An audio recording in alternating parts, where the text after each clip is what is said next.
ओम नमो भगवते वासुदेवाय। युधिष्ठिर कहते हैं कि हे केशव, आपके श्री मुख से फागुन माह के कृष्ण पक्ष को आने वाली एकादशी के बारे में जानने के लिए इच्छुक हूँ। इस एकादशी को किस नाम से जाना जाता है? इस एकादशी पर्व का क्या महत्व है और इस एकादशी व्रत का क्या विधान है?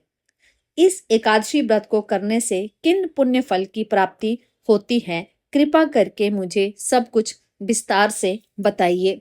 श्री कृष्ण बोले, हे पांडुपुत्र, फाल्गुन माह के कृष्ण पक्ष को आने वाली एकादशी को विजया एकादशी के नाम से जाना जाता है। इस एकादशी का व्रत मनुष्य को अपने शत्रुओं पर विजय प्राप्त करने के लिए करना चाहिए। इस एकादशी का व्रत सभी व्रतों से सबसे उत्तम और श्रेष्ठ है। जब मनुष्य भयंकर शत्रुओं से घिरा हो और उसे अपनी पराजय अपने सम्मुख दिखाई दे रही हो, तो इस विकट अवस्था में भी विजय प्राप्त करने की क्षमता विजया नामक एकादशी रखती है। जो भी मनुष्य अपनी पूर्ण श्रद्धा एवं विश्वास से विजया एकादशी का श्रवण या पठन करता है, उसके सारे पापों का नाश सहज रूप से ही हो जाता है। श्री कृष्ण जी बोले, हे राजन, अब मैं तुम्हें इस विजया एकादशी की कथा सुनाने जा रहा हूँ, जो स्वयं ब्रह्मा जी ने अपने पुत्र नारद को सुनाई थी। अतः तुम इस कथा को ध्यान पूर्वक सुनना। त्रेता युग में जब भगवान श्री विष्णु के सप्तम अवतार श्री रामचंद्र जी को 14 वर्ष का वनवास हुआ, तब वे माता सीता और भ्राता लक्ष्मण के साथ पंचवटी में निवास करने लगे। वहां जब लंकापति रावण ने छल से माता सीता का हरण किया, तब इस समाचार को प्राप्त करके भ्राता लक्ष्मण और प्रभु श्री रामचंद्र जी बहुत दुखी हुए और माता सीता की खोज में निकल पड़े। घूमते घूमते जब वे मरणासन जटायु के समीप पहुंचे, तो जटायु उन्हें सीता जी का वृतांत सुनाकर स्वर्गलोक चला गया। आगे चल के उनकी भेंट पवन पुत्र श्री हनुमान जी से हुई और पवन पुत्र हनुमान जी द्वारा उनकी मित्रता वानर राज सुग्रीव से हुई। सुग्रीव के साथ मित्रता के चलते बाली का वध हुआ। हनुमान जी ने सीता माता की खोज करते हुए लंकापति रावण की नगरी में आ पहुंचे और वहां माता सीता के दर्शन प्राप्त कर वापिस उनका संदेशा लेकर वह श्री राम जी के पास पहुंचे।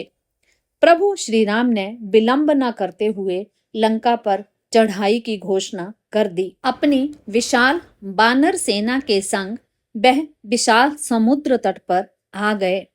समुद्र इतना विशाल था कि उन्हें अब आगे जाने का कोई मार्ग नहीं मिल रहा था। घोर चिंता में डूबे हुए प्रभु श्री राम ने जब लक्ष्मण जी से अपनी व्यथा कही, तब लक्ष्मण जी ने कहा, हे प्रभु, आप सर्वज्ञ हैं। संसार में आपसे कोई बात छुपी नहीं है।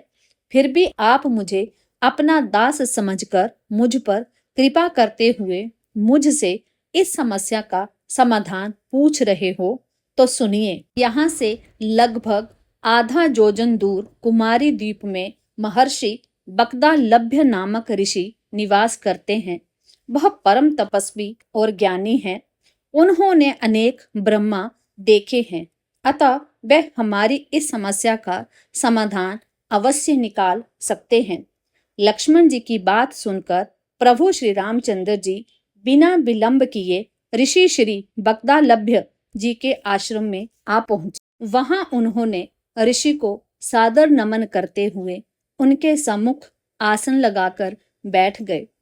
तब ऋषि अपनी साधना में लीन थे। जब वह जागृत अवस्था में आए, तब अपने सम्मुख प्रभु श्री राम को देखकर वे हर्षित हो उठे, किंतु प्रभु के मनुष्य अवतार की मर्यादा को जान उन्होंने प्रभु श्री राम से वहां आने का प्रयोजन पूछा।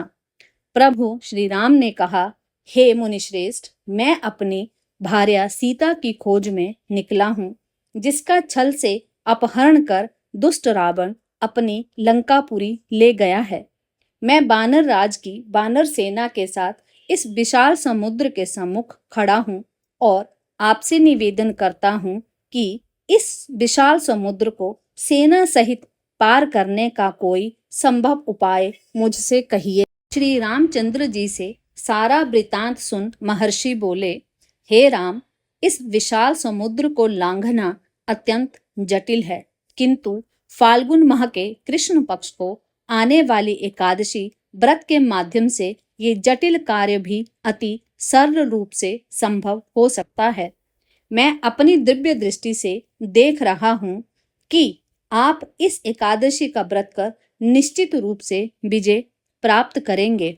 अब हे राम, मैं तुम्हें इस व्रत की विधि सुनाने जा रहा हूँ, अतः इसे ध्यान पूर्वक सुनना। फाल्गुन माह के कृष्ण पक्ष की दशमी तिथि के दिन स्वर्ण, चांदी, ताम्र या फिर मिट्टी का एक घड़ा बनाएं। उस घड़े को जल से भरकर 5 पल्लव रख वेदिका पर स्थापित करें। उस घड़े के नीचे स्तंजा और ऊपर जौ रखें और प्रभु श्री नारायण की प्रतिमा स्थापित करें। एकादशी दिन के दिन सूर्योदय से पूर्व उठकर स्वच्छ गंगा जल से स्नान कर बाकी नित्य क्रिया को पूर्ण करते हुए धूप, दीप, नैवेद्य, श्रीफल आदि से भगवान का श्रद्धा पूर्वक पूजन करें। उसके पश्चात उस घड़े के सम्मुख बैठकर भगवान श्री हरि का ध्यान धरते हुए अपना दिन व्यतीत करें और रात्रि को भी उस घड़े के सम्मुख बैठकर भगवान श्री हरि का जयकारा लगाते हुए जागरण करें। अगले दिन द्वादशी तिथि के दिन अपने नित्य से निवृत्त होकर उस घड़े को योग्य ब्राह्मण को दान कर दें। हे राम, अगर तुम भी इस व्रत का अनुष्ठान अपने सेनापतियों सहित करोगे तो निश्चित रूप से तुम्हारी विजय होगी। प्रभु श्री रामचंद्र जी ने मुनि श्रेष्ठ के कथनानुसार इस व्रत का अनुष्ठान किया और रावण जैसे दुष्ट दैत्य पर अपनी विजय प्राप्त की। अतः हे कुंती नंदन, जो भी मनुष्य इस व्रत को पूर्ण विधि विधान से मन में श्रद्धा रखते हुए करता है, उसे निश्चित रूप से दोनों लोकों पर विजय प्राप्त होती है। ब्रह्मा जी ने नारद से ये कहा है कि जो भी मनुष्य इस व्रत का पठन या श्रवण करता है, उसे वाजपेय यज्ञ का फल प्राप्त होता है। ओम नमो भगवते वासुदेवाय। जय श्री हरि इति शुभम।